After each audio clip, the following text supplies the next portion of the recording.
ಕೂಲಿ ಕಾರ್ಮಿಕರಿಗೆ ಒಂದು 100 ದಿನಗಳ ಕಾಲ ಉದ್ಯೋಗ ಸೃಷ್ಟಿಯಾಗದು. ಆದ್ರೆ 100 ದಿನ ಹೋಗಿ ಇವತ್ತು 125 ದಿನಗಳಿಗೆ ಎಕ್ಸ್ಟೆನ್ಷನ್ ಕೊಟ್ಟಿದ್ದಾರೆ. ಅಂದ್ರೆ 25 ದಿನ ಇನ್ನೂ ಹೆಚ್ಚು ಉದ್ಯೋಗ ಅವಕಾಶವನ್ನು ಕಲ್ಪಿಸಿಕೊಟ್ಟಿದ್ದಾರೆ ಈ ಯೋಜನೆಯಲ್ಲಿ. ಜೊತೆಯಲ್ಲಿ ಪ್ರತಿದಿನ ದಿನಗೂಲಿ ಅಂತಕ್ಕಂಥದ್ದು ಡೈಲಿ ವೇಜಸ್ ನ ಏನ್ ಫಿಕ್ಸ್ ಮಾಡ್ಕೊಂಡಿದ್ರು, ಅದು ಹಿಂದಿದ್ದಂತ ಯೋಜನೆಯಲ್ಲಿ 174 ರೂಪಾಯಿ ಪ್ರತಿದಿನ ಡೈಲಿ ವೇಜಸ್ ಸಿಗ್ತಾ ಇತ್ತು. ಈಗ ಅದನ್ನ 375 ರೂಪಾಯಿಗೆ ತೆಗೆದುಕೊಂಡು ಹೋಗಿದ್ದಾರೆ. ಇದನ್ನ ನಾವು ವರ್ಷ ಇಡೀ ಅವ್ರಿಗೆ, ನಮ್ಮ ಕೂಲಿ ಕಾರ್ಮಿಕರಿಗೆ ಎಷ್ಟು ಸಹಾಯ ಆಗುತ್ತೆ ಇದು ಅಂತಕ್ಕಂಥ ಲೆಕ್ಕಾಚಾರ ಮಾಡೋದಾದ್ರೆ 17,400 ರೂಪಾಯಿ ಪ್ರತಿ ವರ್ಷ ನಮ್ಮ ಕೂಲಿ ಕಾರ್ಮಿಕರಿಗೆ ಬರ್ತಾ ಇತ್ತು. ಈಗ ಅದು 48,800 ರೂಪಾಯಿಯಷ್ಟು, ಇವತ್ತು 46,800 ರೂಪಾಯಿಯಷ್ಟು ಏರಿಕೆ ಆಗಿದೆ. ಜೊತೆಯಲ್ಲಿ ಏನು ಕೂಲಿ ಕಾರ್ಮಿಕರಿಗೆ ಮಾಡಿದಂತ ಆ ಒಂದು ಕಷ್ಟಪಟ್ಟು ದುಡಿದಂತ ಆ ಕೂಲಿ ಕಾರ್ಮಿಕನಿಗೆ ಆ ಕೂಡಲೇ ಹಣ ಜಮಾ ಆಗಬೇಕಾಗಿತ್ತು. ಆದ್ರೆ ಅದರಲ್ಲಿ ವಿಳಂಬವನ್ನ ನೋಡ್ತಾ ಇದ್ವು. 3 ತಿಂಗಳು 6 ತಿಂಗಳಾದ್ರೂ ಕೂಡ ಅವರು ಪ್ರಾಮಾಣಿಕವಾಗಿ ಏನ್ ದುಡ್ದಿದ್ರು, ಆ ದುಡಿಮೆಗೆ ಅವ್ರಿಗೆ ಆ ಗೌರವಧನ ಸಿಗ್ತಾ ಇರಲಿಲ್ಲ. 3 ತಿಂಗಳಿಗೋ 6 ತಿಂಗಳಿಗೋ ಒಂದ್ಸಲಿ ಕೊಡೋರು.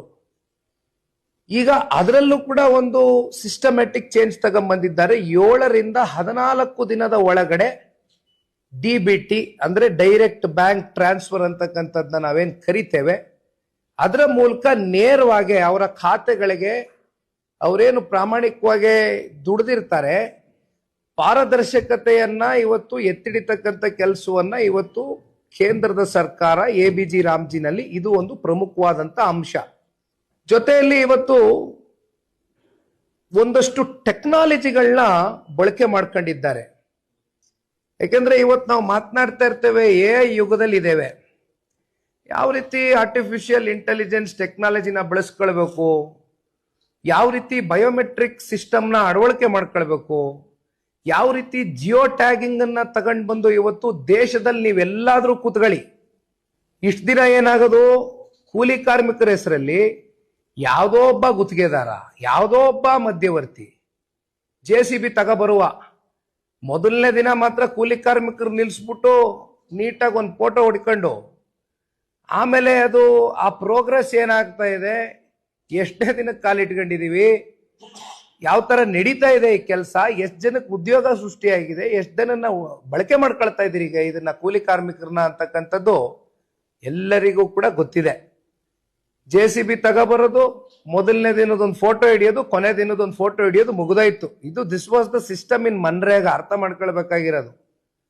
ಆದ್ರೆ ಇವತ್ತು ಸಿಸ್ಟಮ್ ಎಷ್ಟು ಚೆನ್ನಾಗಿ ಮಾಡಿದ್ದಾರೆ ಅಂದ್ರೆ, ಒಂದ್ ಕಡೆ ಜಿಯೋ ಟ್ಯಾಗಿಂಗು, ಬಯೋಮೆಟ್ರಿಕ್ ಸಿಸ್ಟಮ್, ಮತ್ತೆ AI ಟೆಕ್ನಾಲಜಿ, ಇವಿಷ್ಟನ್ನು ಬಳಸ್ಕೊಂಡು ಡೇ 1, ಡೇ 2, ಡೇ 3 ಅಂತ ಪ್ರತಿನಿತ್ಯ ಇವತ್ತು ಒಂದು ಫೋಟೋ ಮೂಲಕ ಏನು ಪ್ರೋಗ್ರೆಸ್ ಏನಿದೆ, ಈಗ ರಸ್ತೆ ಅಭಿವೃದ್ಧಿ ಆಗ್ತಾ ಇದೆಯಾ, ಚರಂಡಿಗಳ ಅಭಿವೃದ್ಧಿ ಆಗ್ತಾ ಇದೆಯಾ, ನರೇಗಾದಲ್ಲಿ ಬರ್ತಕ್ಕಂಥ ಬೇರೆ ಗ್ರಾಮೀಣ ಪ್ರದೇಶದ ಅಭಿವೃದ್ಧಿಗೆ ಸಂಬಂಧಪಟ್ಟಂತ ವಿಚಾರಗಳು ಯಾವ ರೀತಿ ನಡೀತಾ ಇದೆ ಅಂತಕ್ಕಂಥದ್ದು ಸಂಪೂರ್ಣ ಮಾಹಿತಿ ನೀವು ಯಾವುದೇ ಬೇಕಾದ್ರೆ ದೇಶದಲ್ಲಿ ಕೂತ್ಕೊಂಡು ಯಾವ ಮೂಲೆಯಲ್ಲಿ ಬೇಕಾದ್ರು ನಿಮ್ಗೆ ವಿಚಾರ ತಿಳ್ಕೊಳ್ತಕ್ಕಂಥ ಒಂದು ಟ್ರಾನ್ಸ್ಪರೆನ್ಸಿ, ಒಂದು ಸಂಪೂರ್ಣ ಪಾರದರ್ಶಕವಾದಂತ